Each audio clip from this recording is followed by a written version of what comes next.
Magandang araw kaibigan! Tuloy po kayo sa Felicidad's Channel.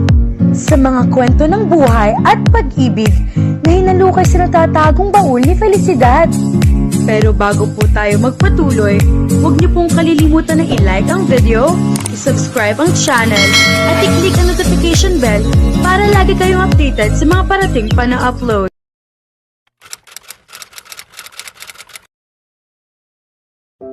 Saan ka pupunta? Nagtatakang tanong ni Julian kay Dave nang makita niya naglalakad ito patungo sa driver's seat ng sasakyan nito pagkatapos siyang alalaya makasakay sa front seat. Nasa labas na sila ng airport. Kanina pa siya nagtataka dahil dinatnan niya sa backseat si Mang Rene. Here, sagot nito habang pumapwesto sa tapat ng manibela. Don't tell me, nagmamaneho ka? I am. Nandilat ang mga mata niya. Marunong ka na? Ang pagmamaneho ng kotse ay hindi pinakamahirap na bagay na matutunan sa buhay, sweetheart. Nakangiting sagot nito. Pero wala pang 2 weeks mula na mag-aral ka mag-drive. I can do it.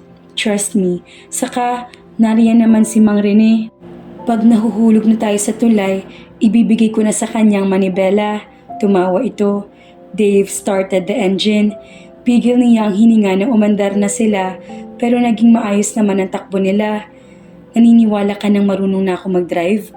Maya-maya ay tanong nito sa kanya. Nasa himig nito ang pagmamalaki. Ngiting-ngiting tumango siya. You are amazing. Magaling magturo si Mang Rene. Saka inoobserbahan ko na siya tuwing ipinagmamaneho niya ako. And don't forget na automatic lang itong minamaneho ko. Steering wheel lang ang pinaka-problema mo rito. I forgot that. Tingnan ko nga kung mabilis ka ring matuto sa manual. I doubt that. Nakangiting sabi nito. Ano na nga pala yung sasabihin mo sa akin? Sumulip siya kay Mang Rene na noon ay nakatanaw na sa labas. Is it personal? I'm not sure pero hindi naman siguro masamang marinig ni Mang Rene kung ano man ang pag-uusapan natin. I'm getting excited. What is it? I'm ready to be Mrs. David Alvarez. Pahayag niya. Saglit na sinulyapan siya nito. You're serious? Hindi ginagawang birong kasal, Dave. Tumingin ito sa kanya. I can't believe this. Nakahanda na sana ako maghintay ng mahigit 2 taon pa. Magsasalita pa sana siya nang mapatingin siya sa harap. Oh God! Dave! Hiyaw niya. Hindi na nasundan pa ang pagsigaw niyang iyon dahil malakas na humampas na ang sinasakyan nila sa kotse nasa unahan nila. Nag-angat ng mukha si Julian. Her face was buried in her palms at tumingon sa kanan niya. She was not crying. Tapos na siyang umiyak kanina pa. She just felt tired. Nakaupo siya sa isang bench na nasa labas ng kwarto ni Dave. Ang nakita niya nagmamay-ari ng paparating na mabibilis na mga yabag ay ang ina ni Dave. Nauuna ito ng ilang hakbang sa 2 lalaking kasama nito. They were her bodyguards. Hindi ito umaalis nang hindi kasama ang mga iyon kahit wala naman itong kaaway o nagbabantaman sa buhay nito. But who cared? She could very well afford it. Binibigyan nga rin ito ng bodyguard si Dave pero tumatanggi ang kanya nobyo. Bakas na bakas ang pag-aalala sa mukha ng ina ni Dave. Nagsalubong ang mga kilay nito nang masalubong ang mga mata niya. Tumayo siya. Babatiin sana niya ito pero hindi na niyon iyon nagawa dahil nilagpasan siya nito at nagtuloy sa kwarto ni Dave. Nakahinga siya ng maluwag.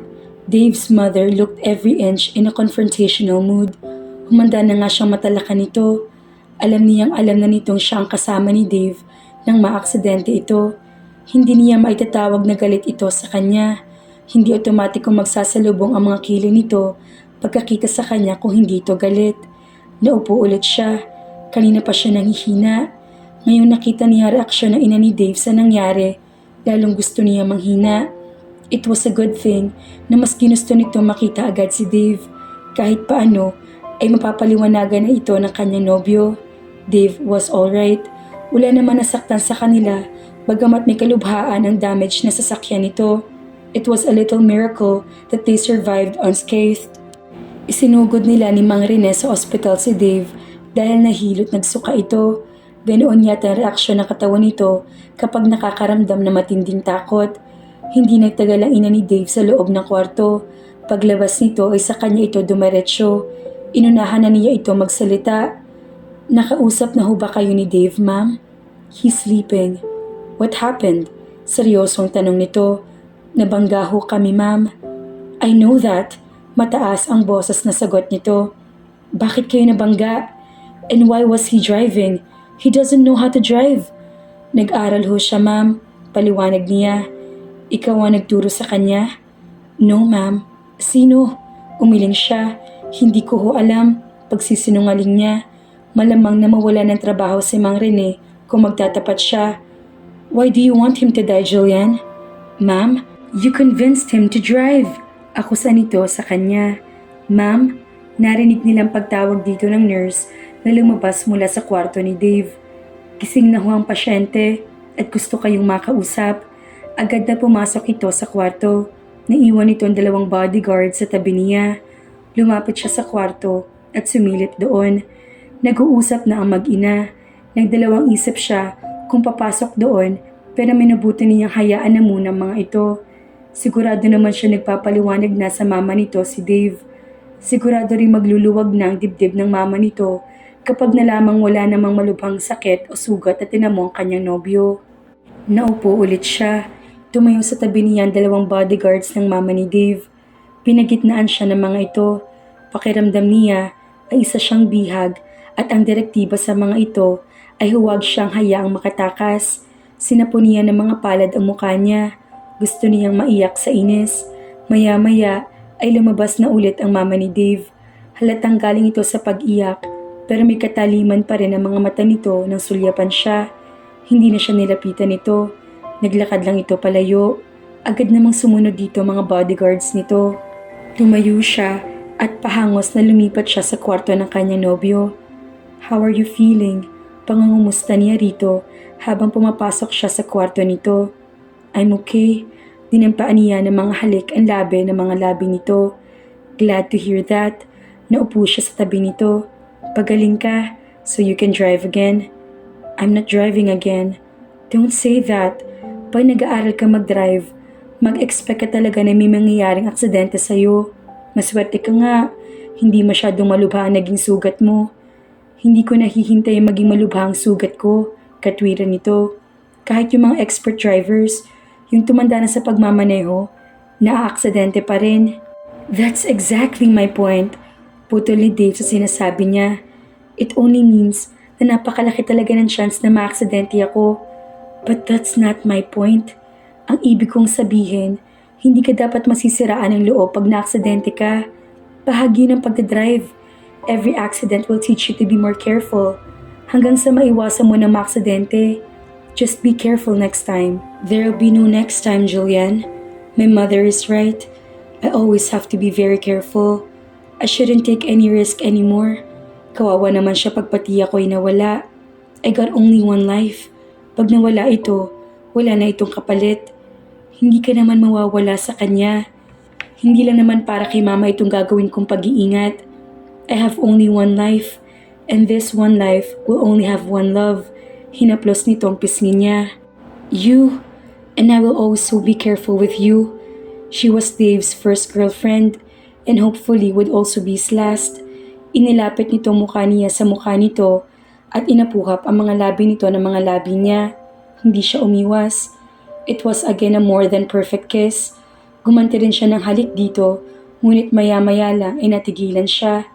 Inagaw ulit ang isipan niya ng katotohanang muling ginapi ng takot sa dibdib nito si Dave.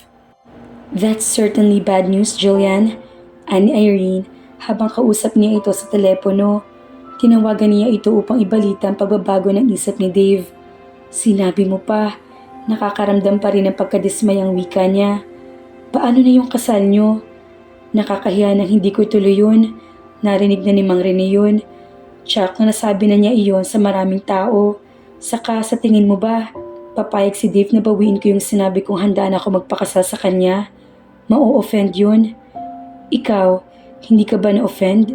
Nang magpakita na naman siya ng karuwagan? Sabihin mo sa kanya na pumayag ka magpakasal sa kanya dahil akala mo ay ma-overcome na niya ang takot niya. Sinabi mo na ba kung saan mo gusto magpakasal kayo? Sabihin mo sa kanya sa yati mo gustong makasal. Hindi na papayag yun. Hindi na raw ulit siya tutungtong ng yate. Pwede raw kung nasa Pampang. Bakit kayo magpapakasal sa isang yate na kadaong? Gusto niyong pagtawanan kayo ng mga tao? Kaya nga imposibleng pumayag yun na magpakasal kami sa loob ng isang yate. Aniya, kapag hindi siya pumayag na sa yate kayo maikasal, ay umatras ka.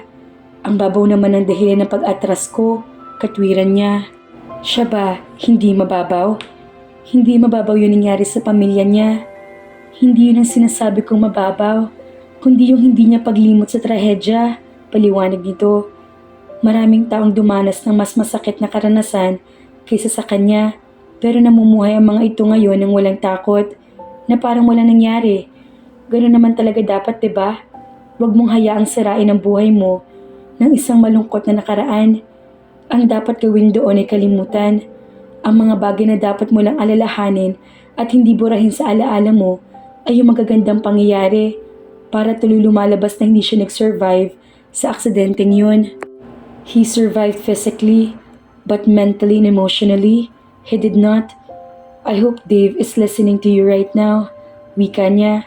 You can tell him that. Sinabi ko na sa kanya yan pero hindi rin nagbagong isip niya. Sumusuko ka na? Umiling siya. Hindi pa naman hopeless ang sitwasyon sa tingin ko. Anong gagawin mo? Bubuksan ko ang dibdib niya at dudukutin ang lahat ng takot, agam-agam at pangambang nakabaon doon. Julian stopped in front of the building where Dave worked. She was riding a motorcycle. She owned it. Kanina'y tinawagan niya ito at niyaya niyang kumain sila sa labas. Hindi niya binanggit na magdadala siya ng motorsiklo. 5:30 na ng hapon. She brought out her cell phone and called him up. Narito na ako sa labas. I'm on my way out. Sagot nito. I have a little companion here. Sino? Anis? A cousin's daughter? Ah, okay. Maya-maya nakita niya yung lumalabas na ito ng gusali. May kasama nga itong isang batang babae. Sa tansya niya ay 9 o 10 taong gulang na ito. Magkahawak amay ito at si Dave. Kumunot ang noon ng kanyang nobyo na makita siya.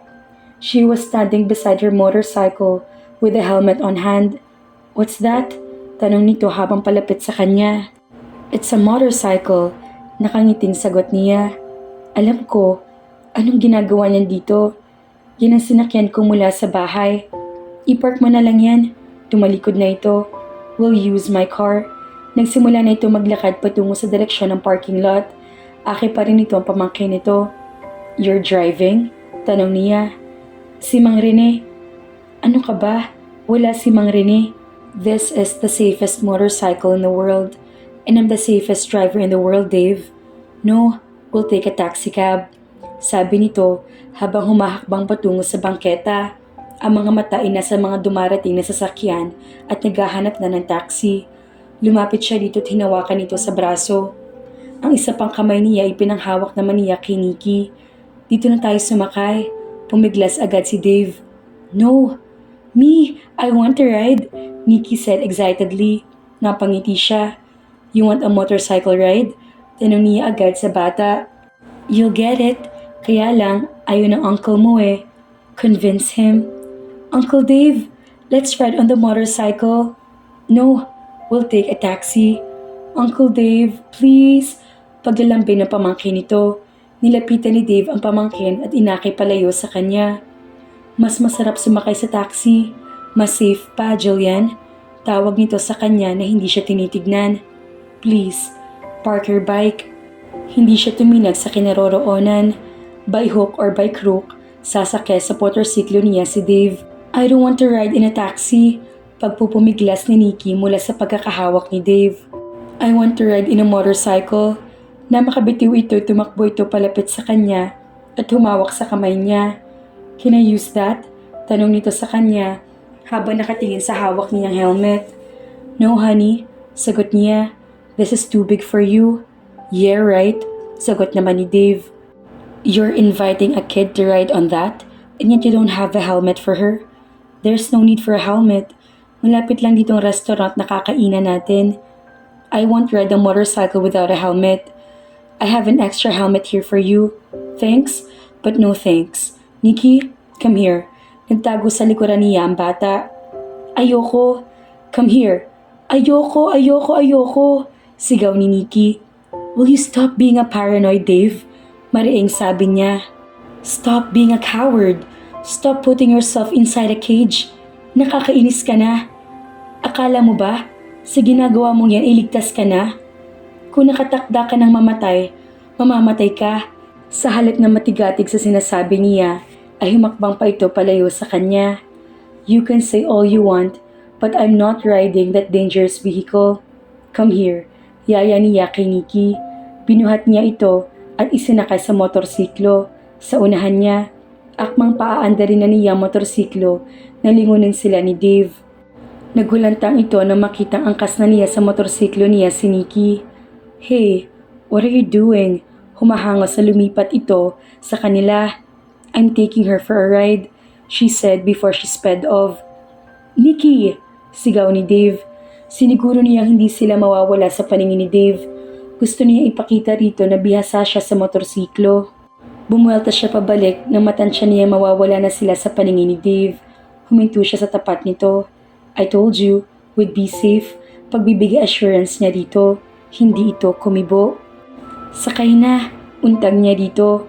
Hindi na niya pinababa si Nikki. Malapit lang dito yung restaurant na kakainan natin. Hindi dito babiyahe ng malayo. Pagkagaling natin sa restaurant, ay babalik din kaagad tayo dito dahil siguradong narito na si Mang Rene at naghihintay sa'yo. Paano mo nalaman yan?